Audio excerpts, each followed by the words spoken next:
जनाब बड़ा अच्छा सवाल है। Zinc react with H2SO4 dilute has given below. Zinc plus H2SO4 dilute, zinc sulfate plus H2. Calculate the mass of zinc sulfate, the volume of H2 gas at STP, and the number of molecule of H2 gas which will be produced by reacting 163.5 gram of zinc with H2SO4. तो zinc और H2SO4 को मिला रहे हैं हम, zinc sulphate और H2 बन रहा है।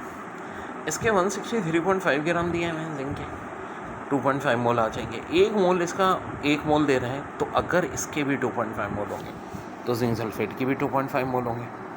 अब जिंक सल्फेट का 1 मोल होता है 161.4 के, तो 2.5 मोल है कितना हो जाएगा 403.5, ये हो जाएगा। अब बहुत आसान बात है कि 1 मोल वॉल्यूम पूछा है H2 का, जिंक का 1 मोल H2 का 1 मोल दे रहा है। इस केस में चूँकि 163.5 ग्राम में 2.5 मोल है, तो इसके भी 2.5 मोल होंगे। 1 मोल 22.4 के बराबर होता है, 2.556 के हो जाएंगे। एवोगाड्रो नंबर चाहिए, एवोगाड्रो नंबर को 2.5 से मल्टीप्लाई कर दीजिए, आंसर। अच्छा सवाल है, what is the minimum mass of AlOH3 that can be obtained by the reaction of 13.4 gram of AlCl3 with 10 gram of NaOH according to the following equations, जिसमें AlCl3 plus 3NaOH, AlOH3 plus 3NaCl। 1 मोल AlCl3 का 3 मोल NaOH के और 1 मोल हमारा इसका। अब देखो इसके तो हमें जो दिए हुए ना मॉलिक्यूलर वेट के लिए, AlCl3 का हमें पता है 133.5 होता है, 13.4 को डिवाइड कर देंगे, NaOH का 40 होता है 108 को, ये आ जाएंगे नंबर ऑफ मोल्स।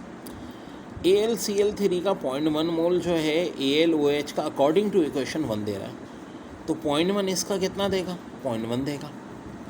इसी तरह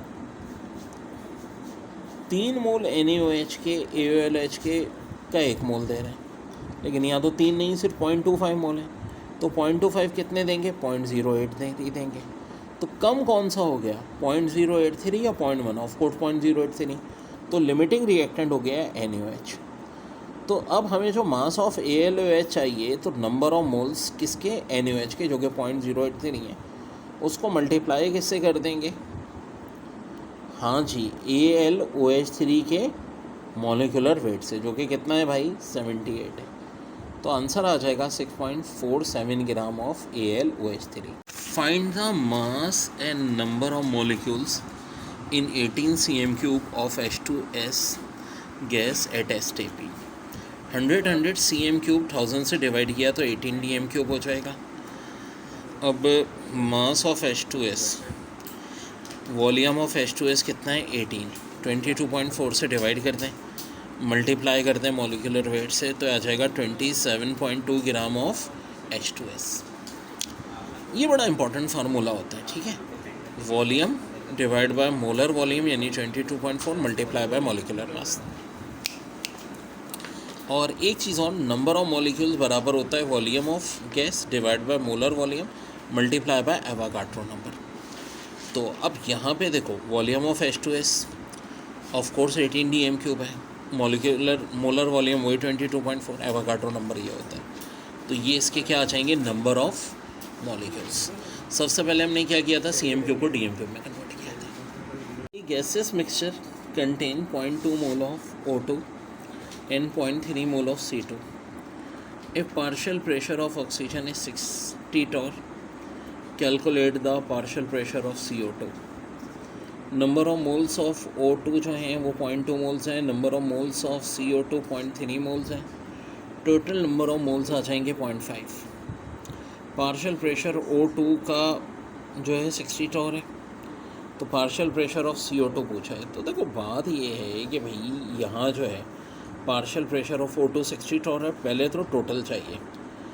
आप सबसे पहले टोटल निकाल लो, ठीक है, वैल्यू से पुट करेंगे तो टोटल आ जाएगा 150। अब दो तरीके हैं, तो 150 में से 60 माइनस कर लो 90, या इसी तरह फार्मूले से करो, क्या पार्शियल प्रेशर ऑफ CO2 हो जाएगा number of moles of CO2 divide by total number of mole multiply by total pressure. Answer उससे भी 90 torr आना है, ठीक है। सब सेम चीज़ ये होती है कि देखो सबसे पहले टोटल नंबर ऑफ मोल्स निकाल लेते हैं और पार्शियल प्रेशर इंडिविजुअल बराबर होता है number of moles of that gas divide by total number of moles multiply by total pressure. बड़ा अच्छा सवाल है, कैल्शियम कार्बोनेट से कैल्शियम ऑक्साइड कार्बन डाइऑक्साइड बन रहा है। तो कह रहे हैं कि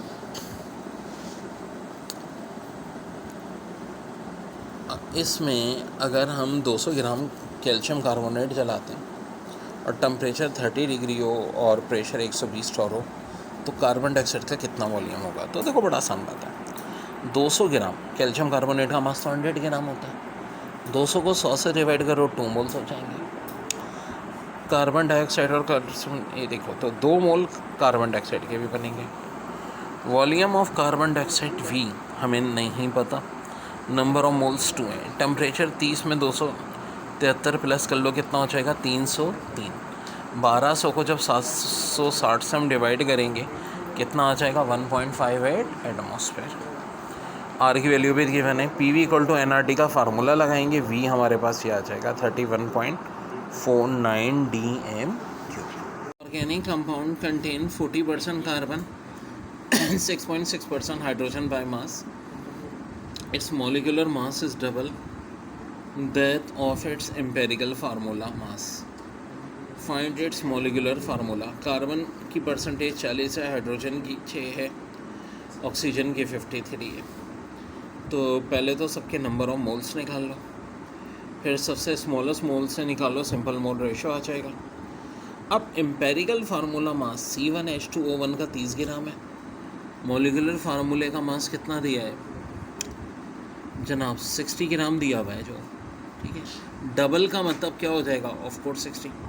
वैसे अगर डबल दिया है ना तो ये करने की ज़रूरत ही नहीं थी, आप डायरेक्ट क्या कर सकते थे, C1H2O1 को 2 से मल्टीप्लाई कर सकते थे जब डबल की बात है। तो आंसर हो जाएगा C2H4O2।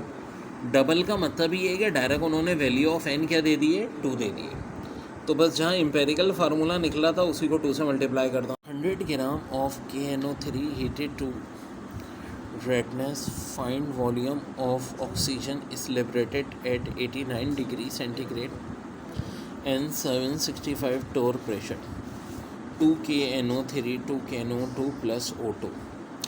अब होता क्या है, 2 KNO3 से जब 2 KNO2 प्लस O2 बना रहे हो तो साफ दिख रहा है इसके 2 मोल, इसके 2 मोल दे रहे हैं, O2 का 1 मोल दे रहा है। यहाँ चूँकि KNO3 के 100 ग्राम है और मोलिकुलर वेट 101 होता है, डिवाइड कर लें 0.99 मोल आ जाएगा। तो 2 मोल जो है ये 1 मोल ऑफ O2 के बराबर होता है। 0.99 मोल का मतलब क्या हो जाएगा, वो ये हो जाएगा 0.95 मोल्स। तो ये वैल्यू हो जाएगी PV equal to NRT, N हो जाएगा 0.945 मोल्स, या T equal to 39 degree plus 273 312 mole. कैसे भाई, ये हमने N की वैल्यू निकाल ली, टेम्परेचर 39 दिए, 273 प्लस करके केल्विन में कन्वर्ट कर लें, प्रेशर 765 टॉर दिया है, तो एटमॉस्फेरिक प्रेशर में कन्वर्ट करने के लिए 760 से तो ऐड करेंगे, आर की वैल्यू फिक्स होती है। PV इक्वल टू NRT में पुट करते हैं, फाइनल आंसर आ जाएगा 12.59 dm3 ऑफ। देखिए बहुत ही अच्छा सवाल है, find the mass of CH3OH produce when 356 gram of CO is mix with 65 gram of H2। अब देखो इसके 1 मोल, इसके 2 मोल्स, लेकिन इसके 356 ग्राम है, इसके 65 ग्राम है। वेल अगर डिवाइड करके देखो तो इसके 12.71 मोल आ रहे हैं, इसके 32.5 मोल आ रहे हैं। तो 1 मोल तो 1 मोल दे रहा है CH3OH का, तो 12.1 मोल 12.1 मोल ही देंगे, ठीक है, 32 मोल तो नहीं देंगे। इसी तरह 2 मोल H2 के 1 मोल दे रहा है CH3OH को। तो अगर इसके कितने मोल दिए हैं, 32.5 मोल दिए हैं, तो 32.5 मोल हैं तो इसको कितने मोल देने चाहिए, 16.25 मोल देने चाहिए। तो अब आप यहाँ देखो कि कार्बन मोनोऑक्साइड से 12 मोल दे पाएगा, ये 16 कम कौन दे पाएगा, कार्बन मोनोऑक्साइड। तो कार्बन मोनोऑक्साइड यहाँ पे हो जाएगा लिमिटिंग रिएक्टेंट। तो अब मास ऑफ CH3OH हम क्या करेंगे, moles of CH3 multiply by molecular mass, ये देखिए, जब हम मॉलिक्यूलर मास किसका भाई, हमारा 32 ग्राम किसका है जनाब, इसका CH3OH का करेंगे तो ये मास आंसर ही आ जाएगा। अब 12.71 से क्यों कर रहे हैं, क्योंकि देखो ये लिमिटिंग रिएक्टेंट है, जल्दी ख़त्म हो गया इसलिए इससे कर। तो देखिए मेरे भाई, ये सवाल है, कार्बन की परसेंटेज है 40, हाइड्रोजन की 6.67, ऑक्सीजन की 53.33, मॉलिक्यूलर वेट 180 ग्राम है, ठीक है, कंपाउंड का। तो सबका पहले नंबर ऑफ मोल्स निकालने ना। कार्बन के मोल्स निकले 40 डिवाइड बाई 12 3.33, हाइड्रोजन के निकले 6.67 डिवाइड बाई 1, ऑक्सीजन के निकले 53.3 डिवाइड बाई 16। ये जब क्या निकला है इनके नंबर ऑफ मोल्स, तो अब तो मसला बड़ा आसान हो गया। सिंपल मोल रेशो निकलेगा, कैसे निकलेगा, 3.33 डिवाइड बाई 1, 6.67 डिवाइड बाई 2। सबके जो सबसे लोवेस्ट मोल रेशो है ना, उससे बाकी मोल रेशो को डिवाइड कर लो। लोवेस्ट किसका है जी, ऑक्सीजन का भी है और कार्बन का भी है।